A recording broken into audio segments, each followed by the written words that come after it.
ಒಂದು ಉದ್ಯಾನದಲ್ಲಿ ಜೀವನ ತುಂಬಾನೇ ಸುಂದರವಾಗಿತ್ತು.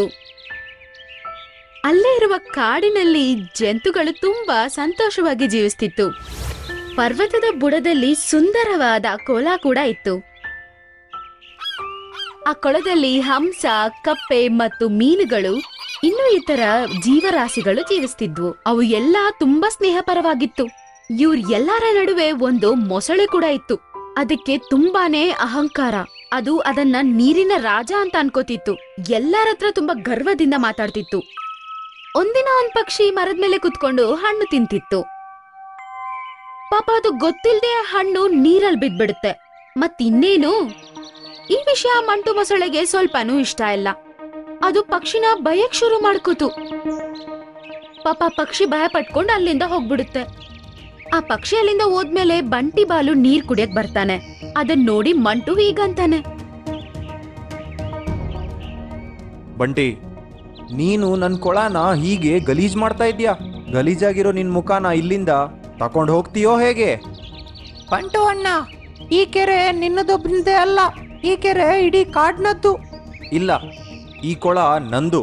ಮತ್ತೆ ನನ್ ಕೊಳದಿಂದ ನಿಮಗೆಲ್ಲ ನೀರ್ ಕುಡಿಯಕ್ ಸಿಗ್ತಾ ಇದೆ ಅಲ್ವಾ? ಅದೇ ದೊಡ್ಡ ವಿಷಯ, ಗೊತ್ತಾಯ್ತಾ? ಹೋಗಿ ಹೇಳು ಆ ನಿನ್ನ ರಾಜನಿಗೆ, ಕೆರೆಯ ರಾಜ ಒಂದು ಆಜ್ಞೆ ಮಾಡಿದಾನಂತ.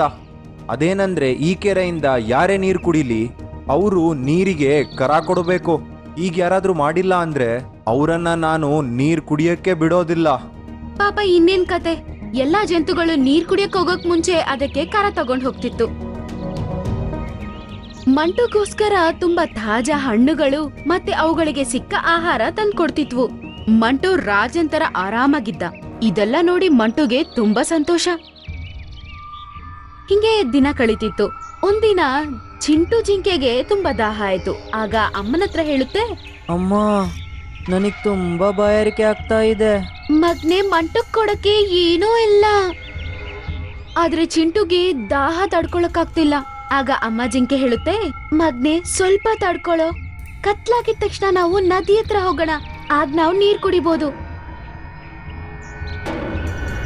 ಕತ್ಲಾಗಿದ ತಕ್ಷಣ ಇಬ್ರು ನೀರ್ ಹತ್ರ ಹೋಗ್ತಾರೆ.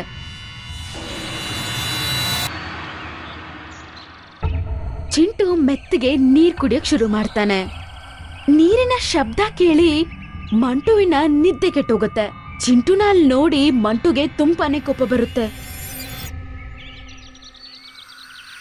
ಏನೋ ನಿಂಗೆ ಇಷ್ಟೊಂದು ಧೈರ್ಯನಾ?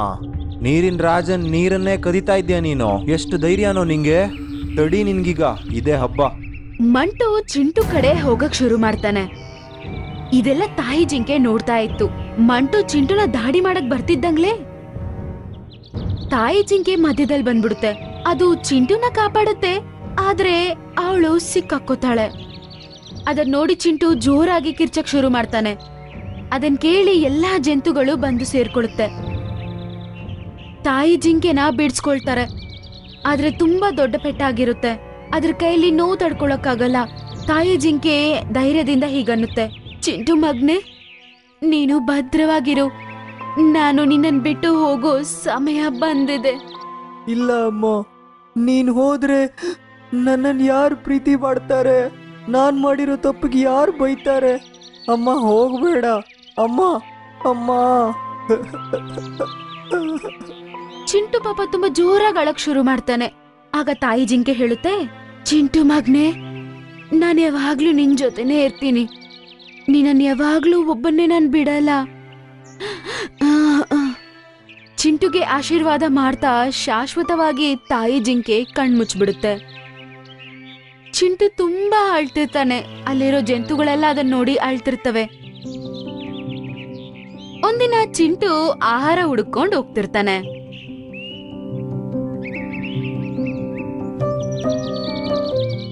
ಆಗ ಅವ್ನು ನೋಡ್ತಾನೆ, ಅಲ್ಲಿ ಒಂದು ಕೊಂಬಿನ ಮಧ್ಯೆ ಹಸು ಒಂದು ಸಿಕ್ಕಾಕೊಂಡಿತ್ತು. ನಾನು ಆನೆ ಮಾವಂತರ ಗಟ್ಟಿಯಾಗಿದ್ದಿದ್ರೆ ಈ ಮರನ ನಾನು ಖಂಡಿತವಾಗಿ ಕೂಡ ಎತ್ತಾಕ್ತಿದ್ದೆ. ದೇವ್ರೆ, ಈ ಕೊಂಬೆ ಜರುಗ್ಲಿ. ಚಿಂಟು ಹಂಗ ಅನ್ನೋ ಇಲ್ವೋ, ಆ ಕೊಂಬು ಅದಷ್ಟಗದೆ ಹೋಗಿ ದೂರ ಬಿದ್ಬಿಡುತ್ತೆ. ಅದನ್ನ ನೋಡಿ ಚಿಂಟುಗೆ ತುಂಬಾನೇ ಆಶ್ಚರ್ಯ. ಆದ್ರೆ ಆಗ್ಲೇ ಅವನಿಗೆ ಅಮ್ಮನ ಮಾತು ಜ್ಞಾಪಕ ಬರುತ್ತೆ.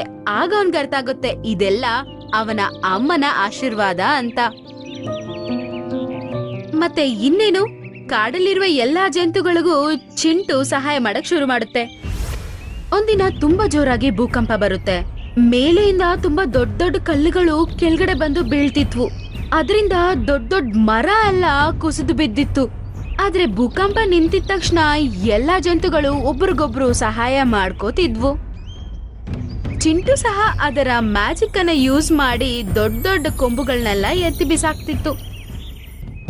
ಆಗ ಕೊಳದಿಂದ ಯಾರೋ ಕಿರ್ಚೋ ಶಬ್ದ ಕೇಳಿಸ್ಬರುತ್ತೆ. ಹೋಗ್ ನೋಡಿದ್ರೆ